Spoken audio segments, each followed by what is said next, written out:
fasten the seatbelts. The journey goes on.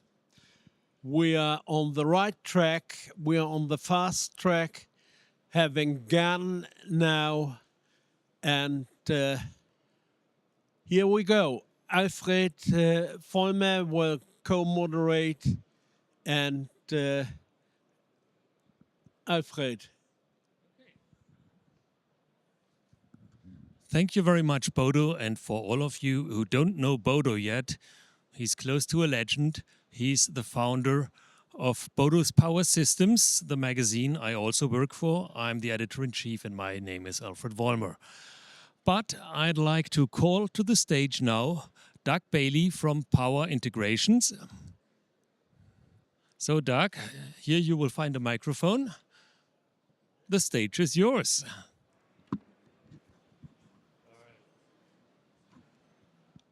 Test. Is there an on button? It should work. It is open. Okay. All right. Hi, everybody.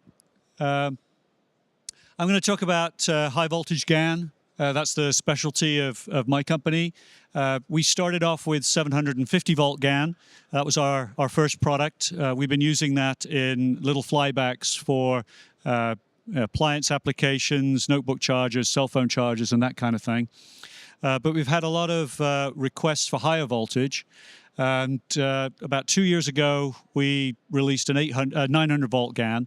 The application space for that turns out to be also appliances. When you have a refrigerator or an application that's going into an unstable mains circumstance, like there is in India frequently and other places where they have surges, ring waves, that kind of thing.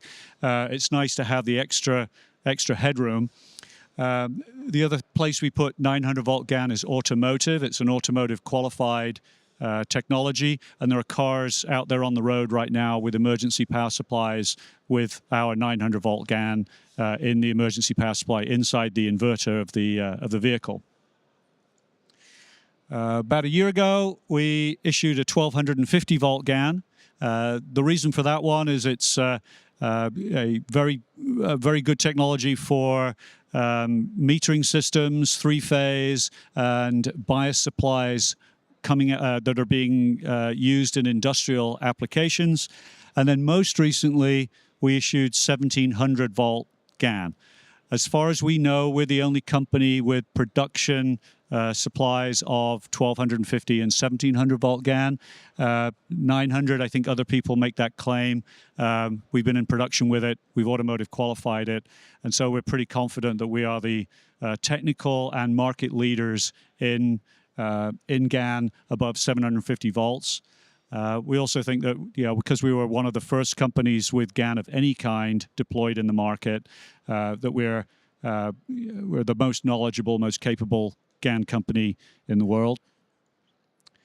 This is a flyback power supply. We don't sell GaN transistors as GaN transistors. We sell them in systems. It's a system level cell. And so we incorporate it into a product that we call InnoSwitch. There's a large family of InnoSwitches with different size transistors in.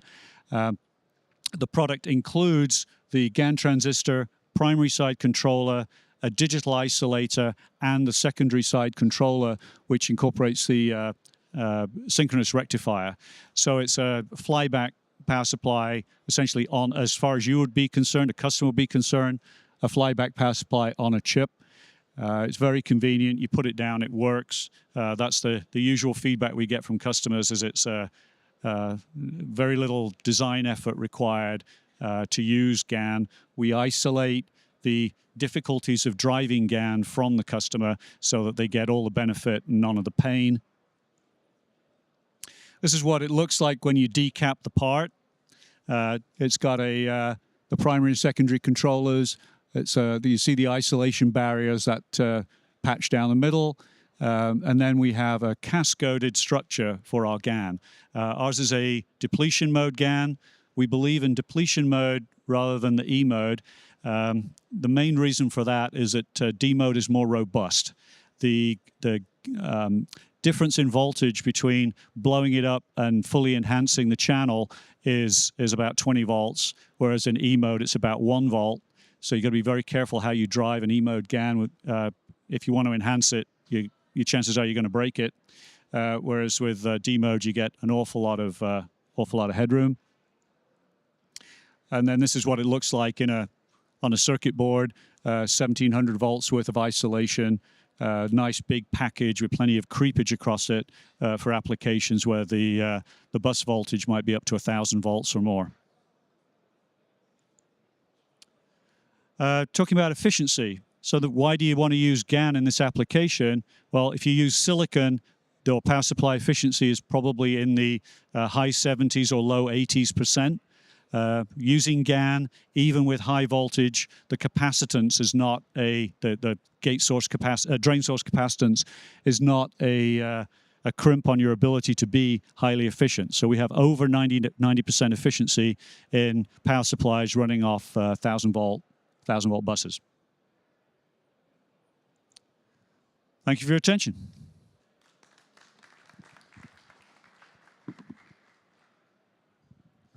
Thank you very much, Doug.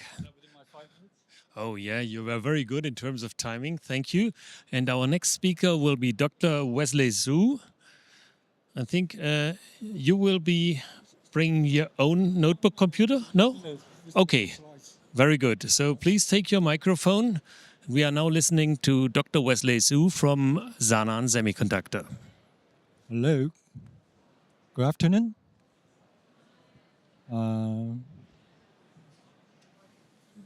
Right, yeah. No problem. Sanan Semiconductor was established about 4 years ago. And in such a short time, we already have our own gallium nitride service, foundry service to the public. Next page, please. So we already established the gallium nitride platforms from 40 volt to 650 volt, and actually that's 700. We just recently increased the voltage to 700. We also extend the voltage to 900 volt. We provide the foundry service, as I just said.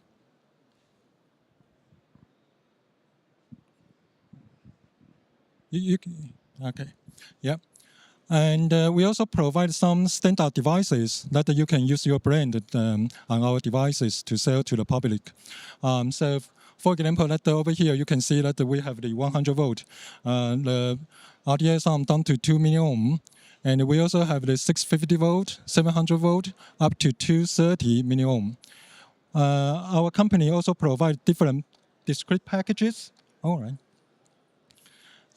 Discrete packages from the TO220, TO247, and also we have the DFM package. We also can sell the bell die for you. Right, as I said, that the foundry service is actually our key business for the GaN business. Right now that we already have some customers that they approach us to do the foundry service, and we hope that going forward we will see your face in our company as well. Here is the technology roadmap. The technology comparison that in terms of the RSP. So you can see that from 2024 Q1 to now that we have reduced our cell pitch from 28 to 22, and the RSP reduced from 500 to around 300. Compared with the other players in the market, that this performance is, we can say that compatible.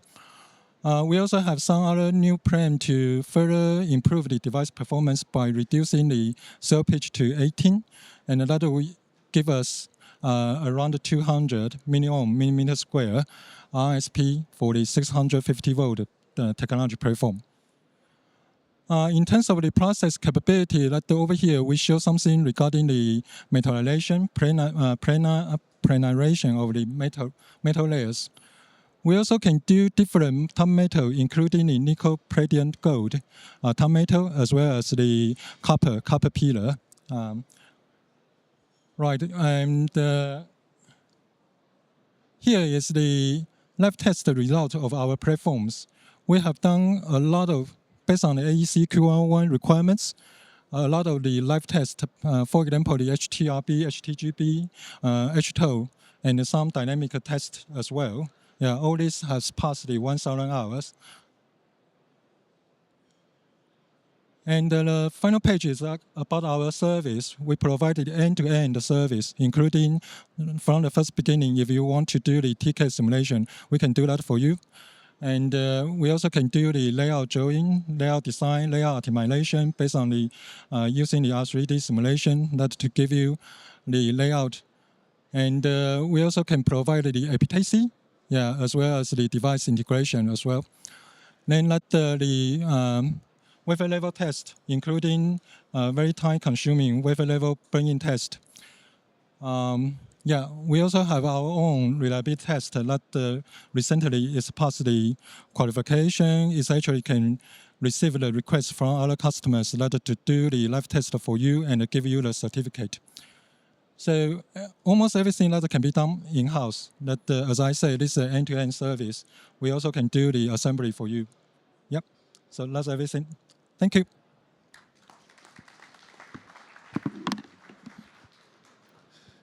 Thank you very much, Dr. Hsu from Sanan Semiconductor. And before I will be calling the next speaker, I would like to draw your attention to our next event. It will be Bodo's White Bandgap event. We already had that a few times. And it will take place once again at the Munich Airport Hilton in December. Just check out the website Bodo's WBG and .com. And there you will find all the information. Or have a look at bodospower.com, where you will also find something. We will have 2 tracks, one track about gallium nitride, one track about silicon carbide, and you will get a lot of information, and you will have many possibilities to participate. And now I'd like to call Dr. Laszlo Vaughan.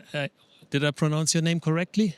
Okay. Thank you, Laszlo, from Texas Instruments. It's working. Thank you.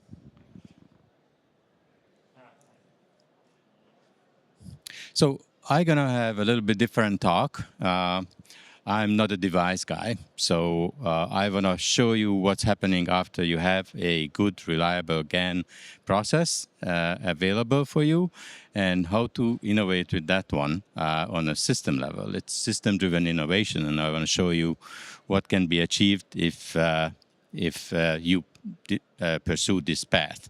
So I'm going to start with, again, a little overview or flyback overview. It is one of the most popular topology over the years. It's a very simple, isolated flyback, well understood, mature technology, and over the years it went through many birth as different technologies became available. Lately, we are here at the very end. As you can see, integrated GaN solutions are coming to the market, and this is what I'm going to talk about. Traditionally, flyback requires very few components, but as you can see, there are different housekeeping functions, X-cap discharge, startup mechanism, auxiliary bias, and so on, which needs to be provided to make it functional and operational. Now, if you know how to simplify this, you can actually take very good advantage of GaN innovation to simplify this circuit and come up with a solution which does not require fundamentally any external connections. Eliminate the auxiliary winding, the startup functions, everything. The only thing is 2 high voltage connection pins, and everything else is available inside and done for you. So it's really simple to design with this device. And in order to get to this point, really you have to get to the point where we are today, where GaN reliability is not a question anymore. It is well established in the market. The benefits are well understood. As you can see, best-in-class switching losses, especially for E-mode, what we are using here, the technology, our preference for these integrated solutions, high power density, and reduced solution size as well. target applications for this particular part is mobile chargers, of course. This is designed for 65 watt, and you can actually look at it at the TI booth if you go there. One of the smallest chargers available on the market. As you can see, there is no external component, so power density can be really pushed to the limit with this solution. So what makes it possible to actually achieve something like this? And this is where I want to really spend most of the time of my 5 minutes. It is actually based on a single GaN die, what is a custom die, what we developed for this. This is E-mode. A couple of interesting things you can notice. This is a sense structure. You remember sense FET. This is now sense GaN. I would say you can actually do the same thing, measuring current without resistive components, with a scaled down version of the main transistor. I also have a smaller one. It's a harvester transistor, which allows you to actually recycle energy stored in the node capacitance here and deliver it to the VCC bypass capacitor. So once you start the operation, this is basically runs on par what you would otherwise waste. Normally, transistor turns on, its own COSS is discharged by the channel. Now, by splitting the transistor into two pieces, a bigger one and the really tiny one, you can actually recycle that energy, what is stored in the COSS, and self-power the IC on its own. And there is enough energy to be harvested to actually support not just the IC operation, but also some external load as well. Another interesting thing, for if the converter is not running, we use another part of the die to actually provide X-cap discharge and keep alive power. And the nice thing about this one, how it is operated, is actually synchronized to the line frequency, and we use the low voltage part of the AC waveform. That way you get a really efficient linear regulator. It's just barely above the 6 volt VDD voltage, what we use there. So very low standby power can be achieved with this technique. So you put it all together. This is how energy harvesting actually works. At the very beginning, we turn on the main, the small FET, and it actually discharges the node capacitance into the bias supply. That's the capacitive harvesting region. Since you are starting from zero current, if there is not enough energy harvested or charge harvested, you can use the beginning part of the inductor waveform. Here are some numbers, just so you know. From the COSS, you can harvest anywhere from 2 to 15 nanocoulombs of energy in every switching cycle. If you keep the switch on further, inductive energy harvesting, this is current coming through your primary winding and going into this path, can be anywhere 0 to 150 nanocoulomb. And this is a variable time, what you can adjust and use to regulate the bias voltage. And then lastly, there is another option to harvest energy out of the turn off. When this node flies high, there's a small current goes to the COSS, which can be diverted into the bias capacitor as well. But it is so small that we actually ignore it. We don't use it. We don't need that. Typically, the turning on the device requires only 1 to 2 nanocoulombs at 6 volt drive with 400 volt on the drain. So you can see that there is plenty of excess energy or charge available in every switching cycle. The nice thing about it is that it's agnostic to switching frequency. So if you are interested more, this can be if you visit the booth, you can actually see the converter and all the results. Efficiency is extremely good, as you can see. Standby power and EMI is very good with this arrangement because the DVDT is limited. The small switch is actually turning on the converter, so your DVDT is much lower. So that's it. Basically, that's my presentation. Thank you very much for your attention.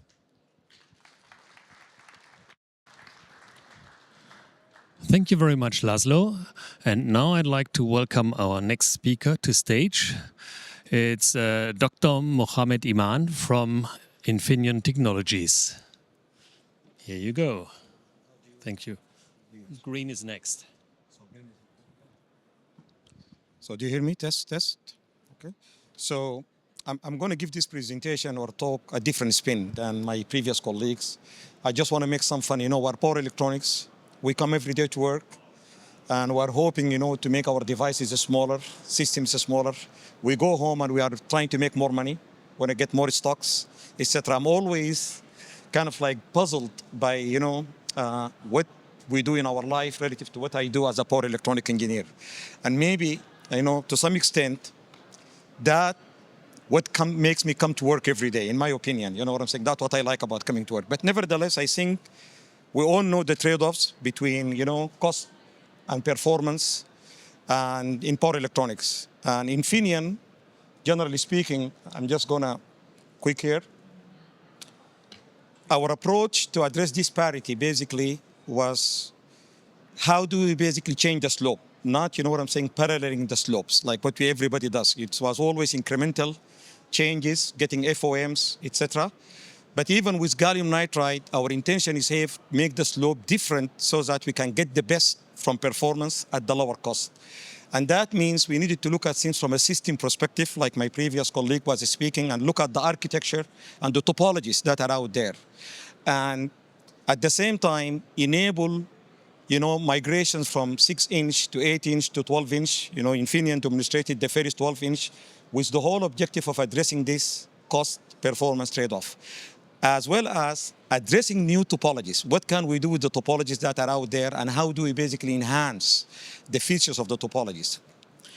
Of course, you know, needless for me to say, you know, traditionally when we basically process AC signals, we used to take it from AC, low frequency, we take it to DC, we switch it high, we take it through the transformer, do the isolation to meet the regulations, and then, you know what I'm saying, we are having the DC voltage at the output. And, you know, designers, we have been very comfortable with doing this because this has been, we are dinosaurs. This has been our tradition for how we do things. But, you know, with new products like bidirectional switches, we can do more. We can process AC signals right away. The low frequency AC signals, we can process it. And then, you know what I'm saying, generate our output DC voltages.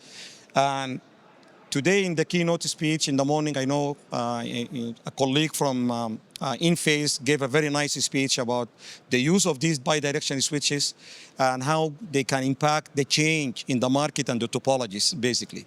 But what matters here, when you go for single stage, you don't need DC links, all right?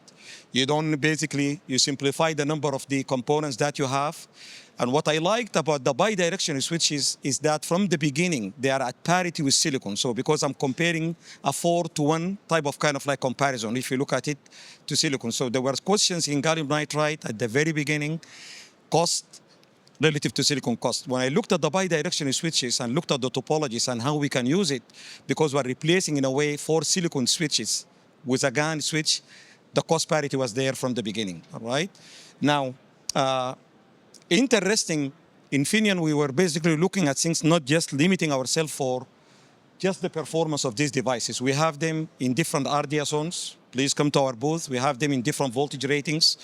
And we are trying to basically push and widen this, you know, the use of their space use. And one of the things that we did, I've been working with some, you know, these are the different topologies that we can look into from OBCs and whatever, where these devices can be used. But what matters, my interest was, what is next? How do you make these topologies, you know what I'm saying, kind of like interesting? I've been working with one of the universities in the United States, Arizona State University. They are doing this harmonic partitioning concept of basically processing AC power. What I liked about it is basically they do this, it's like the old signal processing, all right? Telecom, communication, signal processing, where you generate sidebands, and then you basically, you have a phase shifted signal, and you modulate things, and then you demodulate.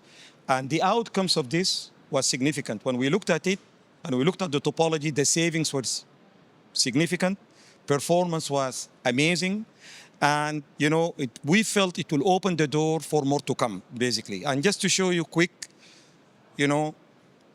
one of their first data that they generated, and here this is a design for a 1 kilowatt, but they're basically working on improving the performance. This is a design for a 1 kilowatt. They're working at improving the performance. But the results were very interesting. I was looking at the ripple on the output, the DC voltage. When I asked them, it's about 3%.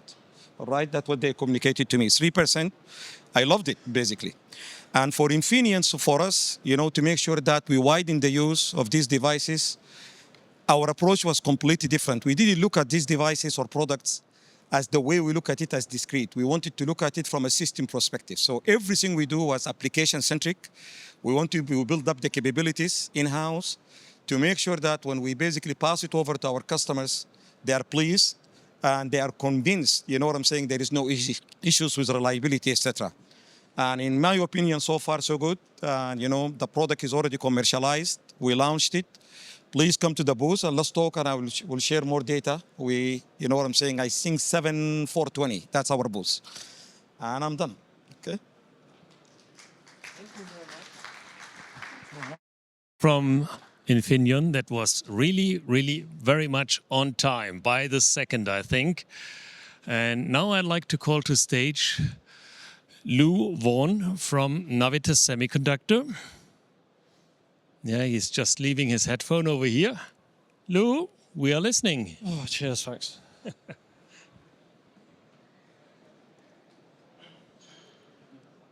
Okay. Hey everyone, my name's Llew from Navitas. I'm responsible for product management and marketing. I've got 6 or 7 slides just to talk a little bit about the market, some of our products, and where we see the future. So, just in case you don't know, Navitas, we do both GaN and we both do silicon carbide. Now, I wanted to stop on this. I think 2025 is the year for GaN. Now, GaN, I feel, is going to really take off in 2025. There's a market slide from Llew. Over the last years, Navitas and other companies have been working on the laptop chargers, the mobile chargers, showing the benefits, improvements, what GaN can bring. But this is where I think it's getting interesting. I think the data center now, the data center guys have been testing GaN for the last couple of years. And Navitas can say now we're in production with the latest data center manufacturers for the power supplies. We've seen this trend over the last couple of years, quadruple in power, and it still keeps going. The data centers are power-hungry companies, and we're seeing rack spaces now from 55 kilowatts going to 120 kilowatts, going to 500 kilowatts, and like NVIDIA said, 600 kilowatts. So we're seeing a huge trend for the ramp of data centers. As was explained in the previous slides, is the bidirectional GaN, and let me see that. So there was a keynote speech yesterday, as you mentioned, from Michael Harrison from M-Phase announcing the IQ9, which uses bidirectional GaN from Navitas and from the other companies, and that's great for us, right? The last one is EV. So in 2026 in Q1, the company Changhang has announced that they're going to do the first GaN OBC in production, and it's going to ramp in the beginning of next year, and that's going to use Navitas GaN-safe technology. So, in the summary of this slide, what we're seeing is a couple of 100 million TAM right now for GaN, but it's going to grow, and it's going to go crazy. Over the next 4 or 5 years, we're expecting a 10 times growth. So, very excited to be in this industry right now for GaN. When Navitas first started, we had the GaN fast technology, which was a GaN HEMT with a gate driver monolithically placed next to it. But over the years, we've tailored the different types of products for the different types of applications. I think Doug was mentioning about appliance.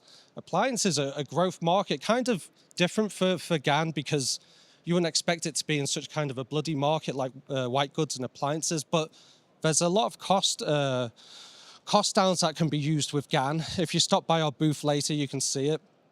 But we have a big selection of products specifically tailored for different applications, including obviously sensing, protection, like short circuit protection, and also different feature sets specific for applications. One application, data centers. So we've been focused for the last 2 years on data centers. And if you come by our booth, we'll show you the different types. But the traditional data center, you can see in the red box, that's where the power supplies would go. You'd have 2 power supplies. One would always be working.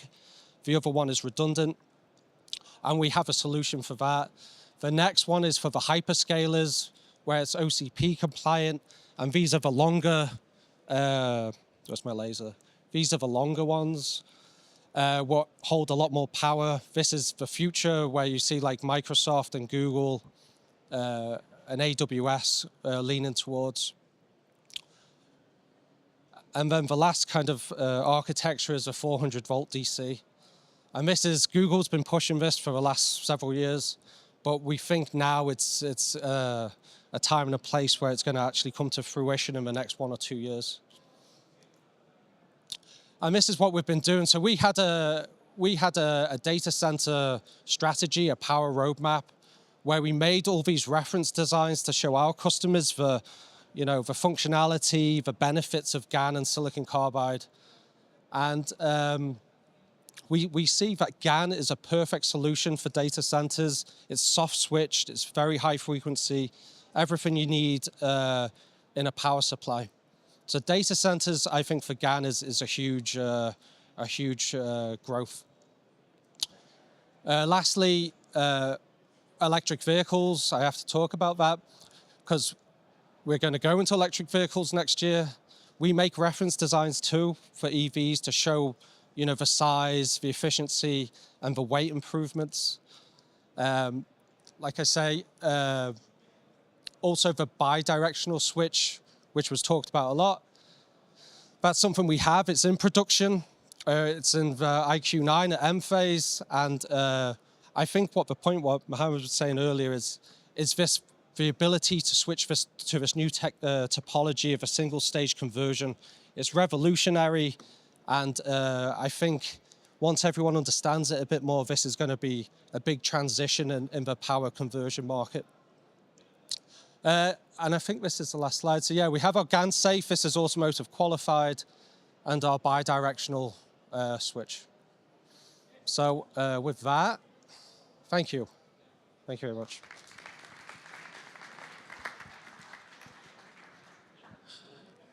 Thank you very much, Llew. Yeah, very much. Great timing. Before I'm calling the next speaker to stage, I'd like to point out that everybody of you is eligible for subscribing to this magazine for free of charge. Just go to our website, bodospower.com, register, and you can always read the magazine. We will deliver it for you. It's up to you. We will happily supply you.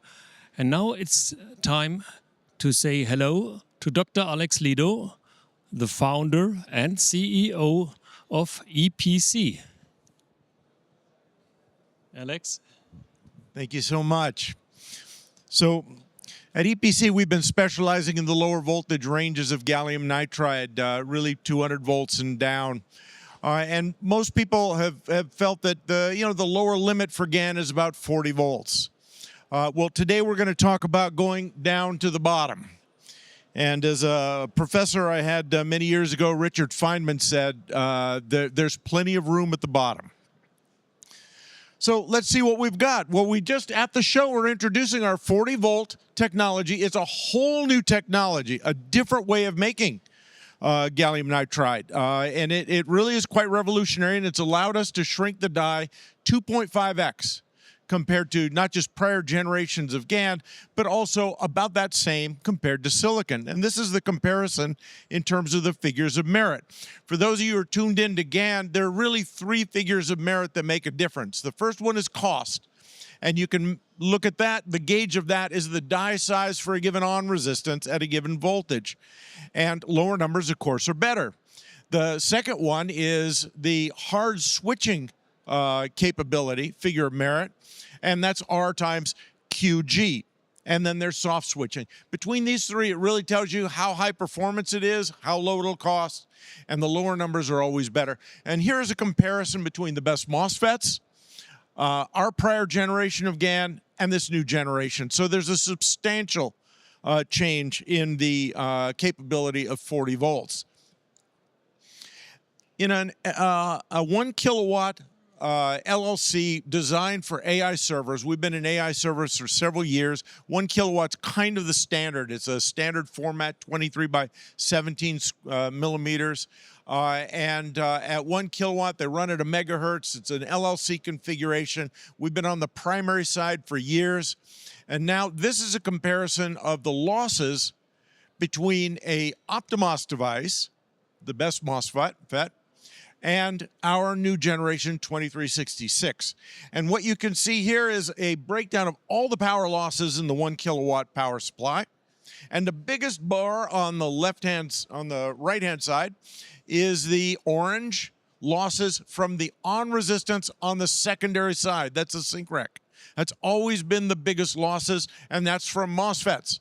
Now, just changing that MOSFET for a GaN device, you can see that loss is cut in half. It's the biggest bar, and that MOSFET is also substantially larger in area. So for something that's area constrained, something that's power constrained, this is a big change, and it allows for much more room inside that little power supply for increasing the size of the transformer, which lowers the transformer losses, which are now the biggest loss left. So just in summary, we've broken through the first of several barriers with GaN. The first one is getting 40-volt devices that are substantially better than anything out in the world has ever been. And that will take over 12-volt output. It'll take over many 24-volt output sockets. And then next, later this year, 15 volts. And we're going right down to the bottom. So if any of you guys are in the MOSFET business, run, don't walk, because we're coming for you. Thank you very much.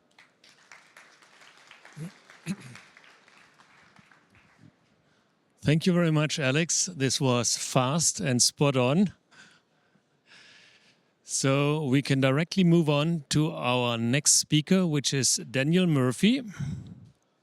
Daniel, where are you? From CGD, Cambridge GaN Devices.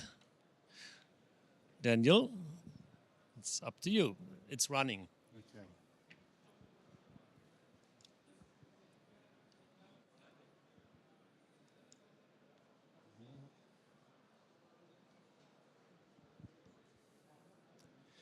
Good afternoon, everyone.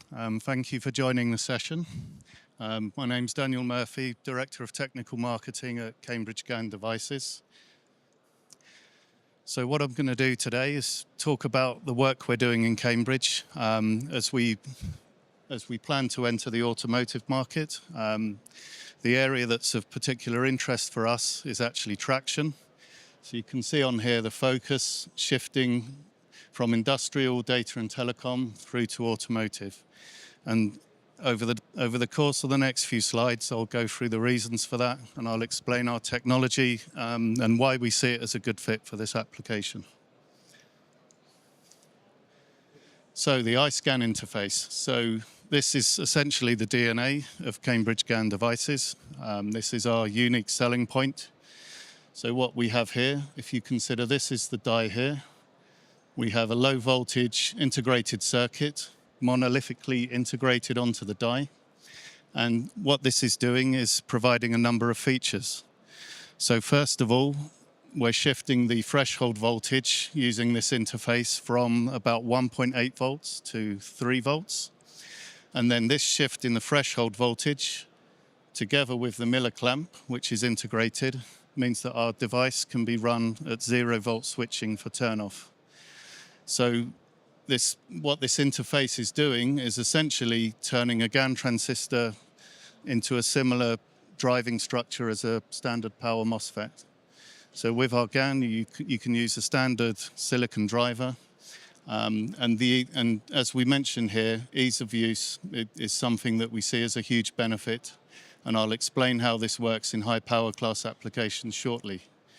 The other thing the interface is doing is giving us very, very good gate robustness. So together with Virginia Tech University, we tested the gate, and we've tested it up to about 82 volts without any issues. So this is more comparable with silicon carbide rather than GaN transistors. So what I've done here is to put together a slide of how a power module might look in a traction inverter. So you have 6 switches inside a module. You have 3 phases, U, V, and W. So because of the iSCAN interface, you essentially have placement of 1 die, and then you have the iSCAN interface, which is facilitating ease of driving and ease of paralleling of die, so that you can go up in current and power class. So one placement also has some other benefits. So it simplifies the bill of materials, and you have optimized use of the cavity inside the module. So in order to build out something similar with a competitor part, you would need a low voltage ASIC, or on the gate driver board, you would need additional components, such as capacitors, diodes, and other products. So what are we doing in Cambridge GaN devices to facilitate entering the traction business? So first of all, we obviously need a very low RDS on die. So we have product coming out in the next 2 weeks that's being probed, which is a single-digit 650 volt gallium nitride die. What we've also done with this die is, you can see here, there's a top layer of copper. You have very big source and drain pads. So this facilitates the use of copper clips, ribbon bonds, all these types of technologies that are used by power module manufacturers in the electric vehicle market. Also known good die.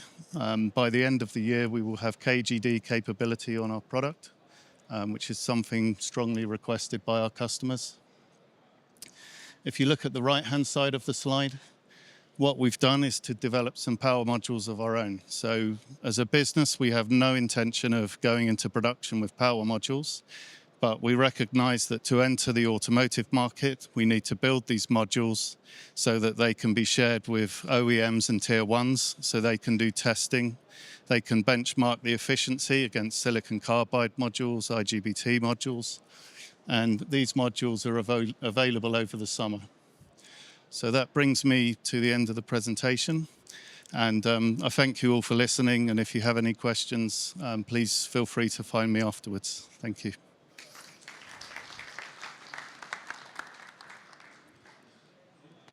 Thank you very much, Daniel. Just leave the microphone over here. And now it's time for our last speaker. Our last speaker is from Nexperia. I'd like to welcome Guiliano Cassataro. Hello, everyone. Okay. So let me go through my presentation. And here you can see the landscape of applications that at Nexperia we are targeting with our portfolio of GaN-FET devices. At the moment we count on both the technologies that we heard from my colleagues who presented earlier. So we have the D-mode technology and also the E-mode technology. So looking at the X that you see here, looking at the size, the small size of the X indicates a low power range, medium X size indicates a medium power range that we are targeting, and the big X refers to the high power applications.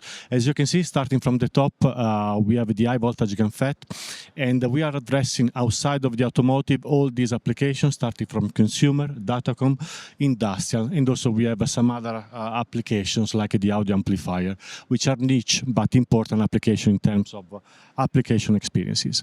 Looking at the low voltage devices, specifically for the 100-150 volt, which comes in our E-mode technologies, The applications that we are targeting outside of the automotive are again a consumer, where the main drivers are adapter chargers and of course lighting, which is an application that is popping up in the last recently.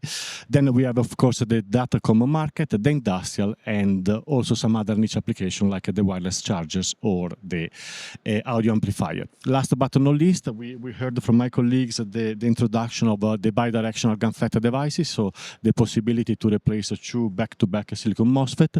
We also have in our portfolio the bidirectional GaN FET. In the specific case is for the 40 volt that at the moment we are proposing for a charger and more importantly for mobile application. So that is the landscape of an application that we are targeting at Nexperia. And one of the packages that we promote for our D-Modo technology, but not only specifically for high power application, is what we call the copper clip package, which is an SMD package. It's a solution that we are developing since more than 20 years. And again, it brings to the market a lot of innovation. And again, it solves a lot of technical, especially thermal issues to our customers. So it's a copper clip. It has technical advantages specifically for the lower inductance than a solution like a wire bond, which are very important for lowering the switching losses and also for EMI. Of course, because of the copper clip, the resistance of the package is really low in comparison with the wire bonded packages. It has a very high current capabilities. We propose this device for solutions that are handling more than 100 amps, and this package can withstand this high current, and it has also a very high reliability in comparison with the wire bonded solution. Looking at the thermal performance, because it is a copper clip, we have a very low thermal resistance, which is great for optimal cooling thermal design. The TJ Max is 175, and it is qualified both for JEDEC and automotive application. It is protected against the highest level of moisture, and it is halogen free. Excuse me if I keep looking at the slides, but I'm replacing a colleague who was supposed to present, so only yesterday I got the material and I needed to refer to some of the content. It is available in two solutions, so top and bottom cooling, which gives you a lot of freedom when you make your thermal design. In terms of manufacturability and robustness, we have a long experience in this package. As I said, it's more than 20 years that we are building and supplying this package to the market, and it comes really in high volume, where we achieved in some cases also 1 billion pieces per year. It has a flexible leads, which is very good, especially for thermal cycling reliability, and it is of course SMD, and it allows automated optical inspection.